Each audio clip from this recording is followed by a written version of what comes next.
beginning of verse 1. It says this: After this, Absalom, the son of David, had a lovely sister whose name was Tamar.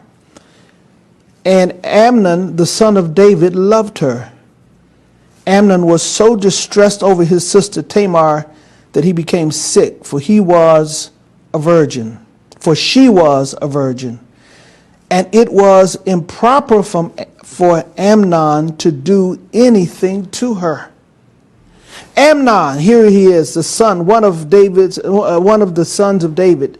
Here it was that he wanted something that was forbidden to him. He was enthralled and infatuated with his sister Tamar.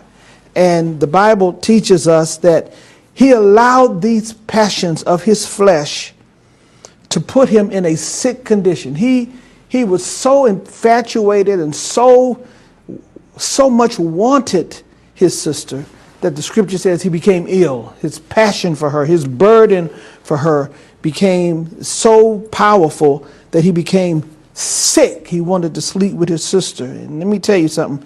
You are a sick person when every female you look at or somebody that you shouldn't desire becomes a passionate desire of yours. And this man was not just sick physically, he was sick psychologically. He was sick emotionally. Something's wrong when you want something that you shouldn't have. He was a sick man, and the potential for you and I to make a human being that we ought to look at in one way become the object of our sexual desires is a sick thing. And that was Amnon's problem.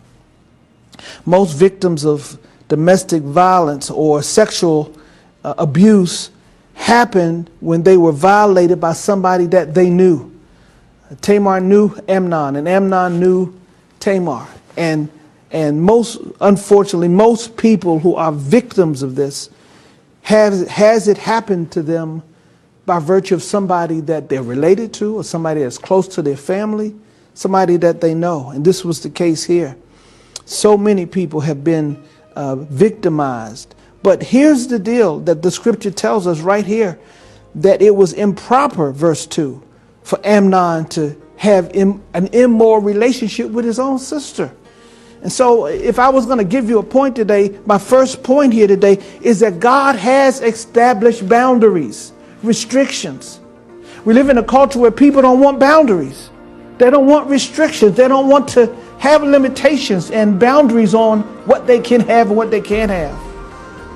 But the truth of the matter is God has established boundaries, restrictions.